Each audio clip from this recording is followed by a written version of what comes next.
Indisputable exclusive. A mother says she was jumped, physically assaulted by 3 individuals inside of a Walmart.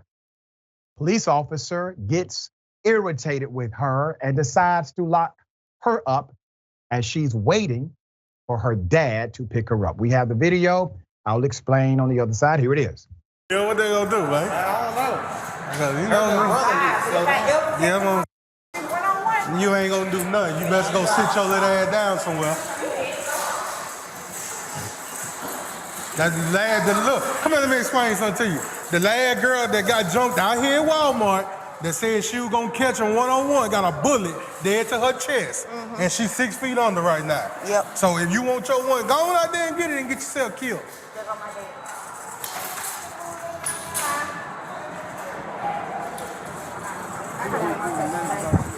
Do what?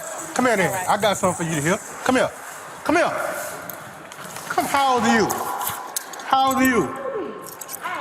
Yep, I got something for you to hear. Y'all not gonna, y'all see, y'all think it's a game around here. Come on.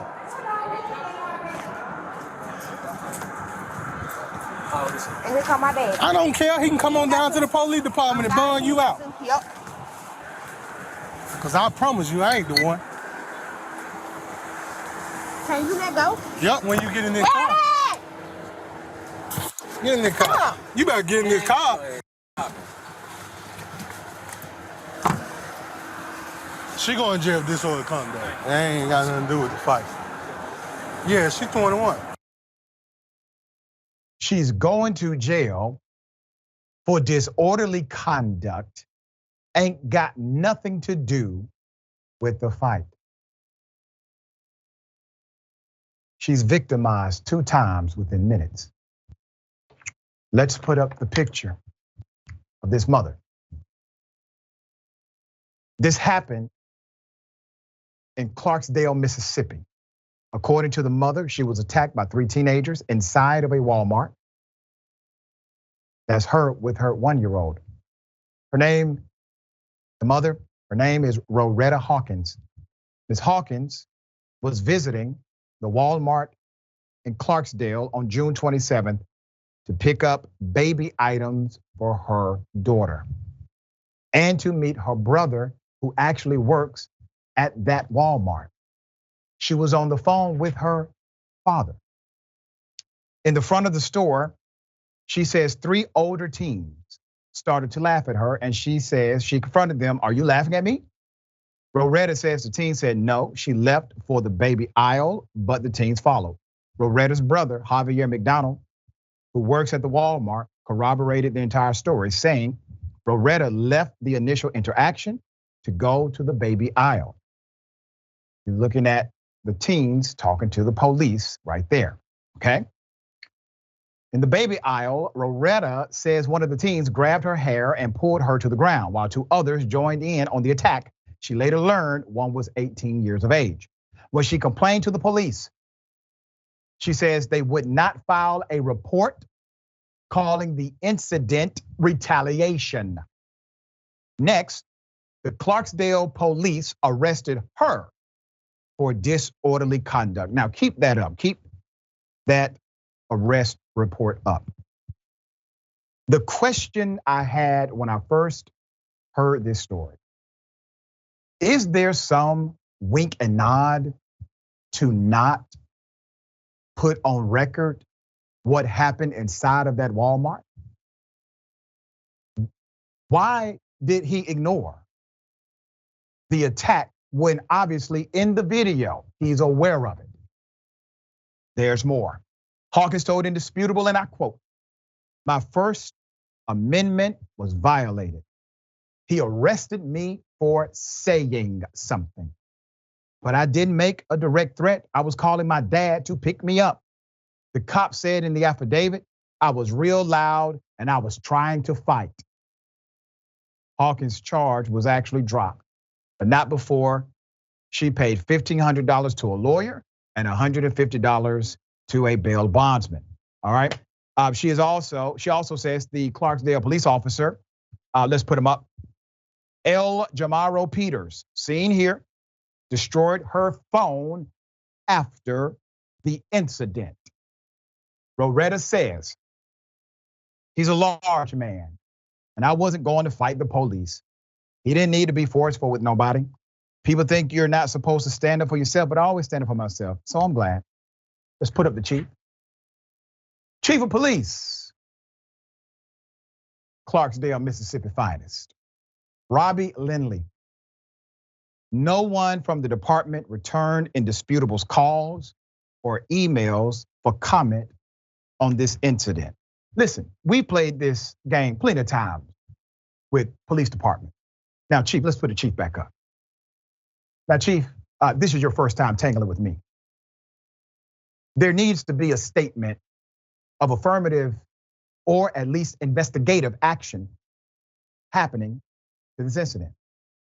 This officer obviously is ready for a review, and the citizen who was harassed has rights. You are a lawman. Stand up for it. We shall see. Ben, insane. Young woman, a victim twice because a cop got upset and decided to just lock her up for something so frivolous, the courts threw it out immediately. Thoughts?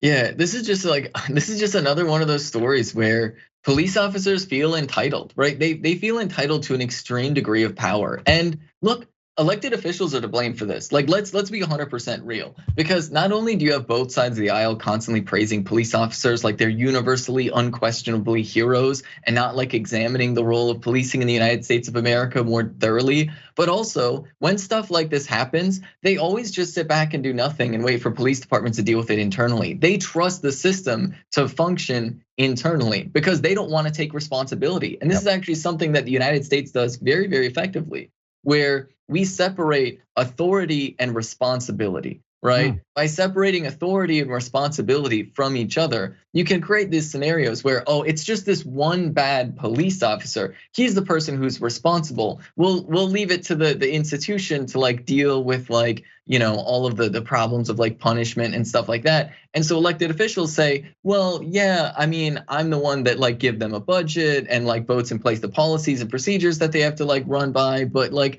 I don't really want to do that because if I get too involved, then all of a sudden I'm to blame, except for you are already to blame, right? Like if you're an elected official, you are actively creating this environment. And look, the harsh reality is there's a lot of elected officials that are just legitimately terrified of police departments. But when elected officials are terrified of police departments and they're too afraid to put in place like basic reforms or regulations or even, dare I say, put in place some real civilian accountability, when elected officials are too afraid to call for things like that, with defunding police departments, taking their budget and putting it into things that actually help prevent crime, then the people are afraid of police officers, right? And then the people have to deal with the violence from police officers and just this arbitrary harassment and like wrongful arrests and all of these things that come down. And so like fundamentally, like, well, this police officer is to blame for this, and there's obviously a culture of this across the country and specifically within this police department as well. The elected officials also have responsibility, both at the state, local, federal level, all of it, because fundamentally there has not been any real substantial effort to change the system. And like fundamentally, like why do Democrats not talk about the fact that the whole entire war on drugs was very explicitly like started with the aim of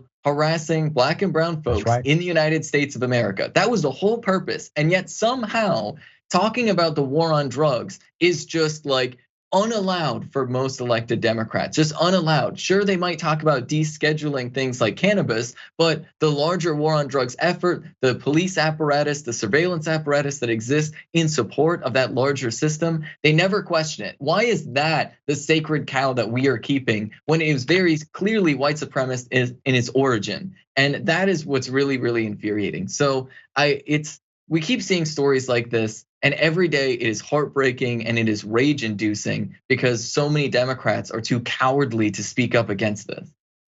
So well put, so well put. And you said something really powerful. They want the authority, but not the responsibility. And that's it right there. You hit it, knocked it out the park. Now, for those who are watching, if there's a corrupt cop, and I'm talking to police officers, if you're a good cop, if you believe you are a good cop, prove it to me. Tell me who the bad cops are. Email us at indisputable@tyt.com. All right? If corruption is happening wherever you are, corporate, schools, government, operations, let us know. We believe that the better way forward is through transparency. All right? And I'm not scared of the police.